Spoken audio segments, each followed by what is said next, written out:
ಇವತ್ತಿನ ಕಾರ್ಯಕ್ರಮದ ಬಗ್ಗೆ ನಾನು ಹೇಳೋದಕ್ಕಿಂತ ಮಾಧ್ಯಮ ಮಿತ್ರರೇ ನೋಡಿದ್ದಾರೆ ಯಾವ ರೀತಿ ನಡೆದಿದೆ, ಹೇಗೆ ನಡೆದಿದೆ, ಎಷ್ಟು ಅಚ್ಚುಕಟ್ಟಾಗಿ ನಡೆದಿದೆ ಅಂತ.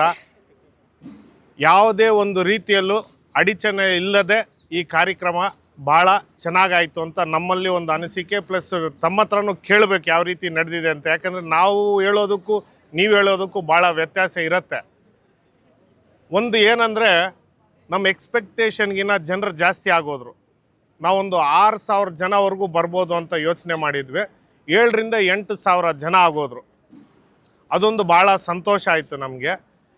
ಅದು ಬಿಟ್ಟರೆ ನಮ್ಮ ಮಂಜಣ್ಣವ್ರು ಬರಬೇಕಾಗಿತ್ತು ಈ ಕಾರ್ಯಕ್ರಮಕ್ಕೆ. ಅವ್ರಿಗೆ CM ಪ್ರೋಗ್ರಾಮ್ ಇದ್ದ ಕಾರಣದಿಂದ ಅವ್ರು ಬರಲಿಕ್ಕಾಗಲಿಲ್ಲ. ಇಲ್ದಿದ್ರೆ ಅವರು ಬರ್ತಾಯಿದ್ರು. ಅವ್ರು ಬಂದುಬಿಟ್ಟಿದ್ರೆ ಜನರಲ್ಲಿ ಇಲ್ಲಿ ಕೂತಿರೋ ಲೀಡ್ರ್ಗಳಲ್ಲಿ ಎಲ್ರಿಗೂ ಒಂಥರ ಸಂತೋಷವಾಗಿತ್ತು. ಅದೊಂದೇ ಒಂದು ಬಾಧೆ ಬಿಟ್ಟರೆ ಬೇರೆ ಕಾರ್ಯಕ್ರಮ ಅಂತೂ ಭಾಳ ಅದ್ಧೂರಿಯಾಗಿ ಆಯಿತು ಅಂತ ನಮ್ಮ ಒಂದು ಅನಿಸಿಕೆ. ತಾಲೂಕಿನಲ್ಲಿ ಆದಿನಾರಾಯಣವರ ಕಾರ್ಯವೈಖರಿ ಇರ್ಬೋದು, ಜನಕಲ್ಯಾಣದ ಕಾರ್ಯಕ್ರಮ ಈಗ ಅದ್ರ ಬಗ್ಗೆ ನಾವು ಹೇಳಬೇಕು ಅಂದರೆ ಇವತ್ತಿನ ಕಾರ್ಯಕ್ರಮದಲ್ಲೇ ಅವರು ತಿಳಿಸಿದ್ದಾರೆ ಮುಂದೆ ಏನೇನು ಮಾಡಬೇಕು ಅಂತ. ಅವರು ಮನಸ್ಸಲ್ಲೂ ಭಾಳಷ್ಟು ಕಾರ್ಯಕ್ರಮಗಳು ಮಾಡಬೇಕು ಅಂತ ಉತ್ಸಾಹದಲ್ಲಿದ್ದಾರೆ. ಪ್ರತಿಯೊಂದು ತಿಂಗಳು ತಾಲೂಕಿನ ಜನತೆಗೆ ನನ್ನ ಕಡೆಯಿಂದ ಏನಾದರೂ ಒಂದು ಸೇವೆ ಆಗಬೇಕು, ಅವ್ರ ಆಶೀರ್ವಾದ ಬೇಕು ಅಂತ ಅವರೊಂದು ಮನಸ್ಸಲ್ಲಿದೆ. ಆ ಒಂದು ದಿಟ್ಟು ನಿರ್ಧಾರದಿಂದ ಅವರು ಭಾಳಷ್ಟು ಕಾರ್ಯಕ್ರಮಗಳೀಗ ರೂಪುಗೊಳಿಸಿದ್ದಾರೆ.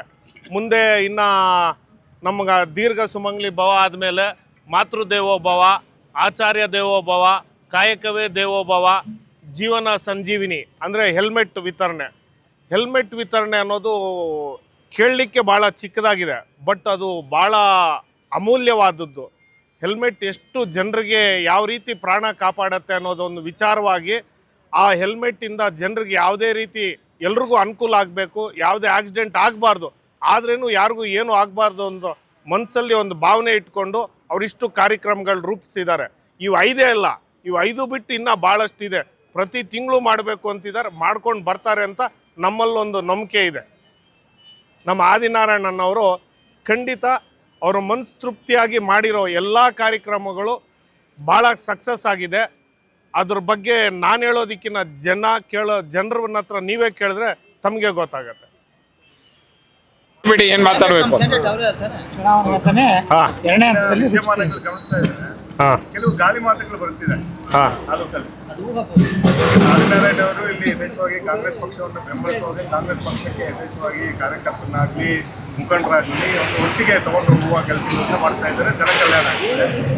ಕೆಲವು ನಾಯಕರು ಅಂದರೆ ಕಾಂಗ್ರೆಸ್ಸಿನ ಕೆಲವು ನಾಯಕರೇ ಹೇಳ್ತಿದ್ದಾರೆ, ಕೆಲವು ನನ್ನಲ್ಲಿ ಗಾಳಿ ಮಾತು ಅವರೆಲ್ಲ ಮಾಡಲಿ, ಟಿಕೆಟ್ ಬರೋದು ನಮ್ಗೆ ಬರುತ್ತೆ, ನಾವಲ್ಲಿ ಬೇರೆ ರೀತಿ ನಾವು ಕಾರ್ಯಕ್ರಮ ಮಾಡ್ತೀವಿ ಅಂತ ಒಂದು ಗಾಳಿ ಮಾತು.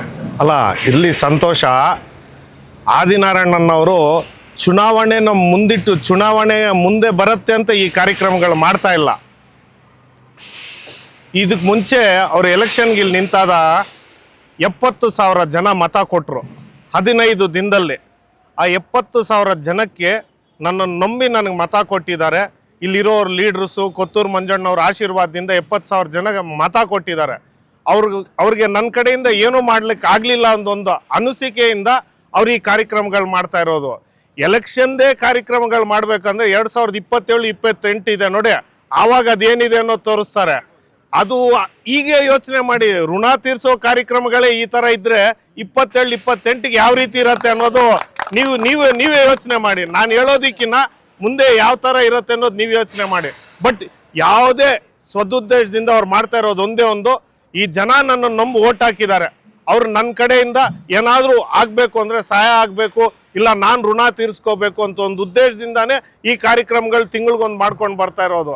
27-28ಗೆ ಆವಾಗ ಎಲೆಕ್ಷನ್, ನಾವು ಆವಾಗ ಏನು ಮಾಡ್ತೀವೋ ನಾವು ಇದೇ ರೀತಿ ಹೇಳಿದ್ರೂ ಜನ ನಂಬಲ್ಲ. ಯಾಕಂದರೆ 27-28 ಎಲೆಕ್ಷನ್ ಇಯರ್ ಬರುತ್ತೆ ಅಂತ. ಬಟ್ ಈಗ ಸದ್ಯಕ್ಕೆ ನಾವು ಮಾಡ್ತಾ ಇರೋದೆಲ್ಲ ಈ ಉದ್ದೇಶದಿಂದಾನೇ ಮಾಡ್ತಾ ಇರೋದು. ಇಲ್ಲಿರೋ ಲೀಡ್ರ್ಗಳಿಗೂ ಪ್ರತಿಯೊಬ್ಬರಿಗೂ ಇದು ಗೊತ್ತು. ಈಗ ನಾವು ಇವಾಗಿಂದ ಕೆಲಸ ಮಾಡಬೇಕು 28ವರೆಗೂ ಅಂದರೆ ಅದರಲ್ಲಿ ಅರ್ಥ ಇಲ್ಲ.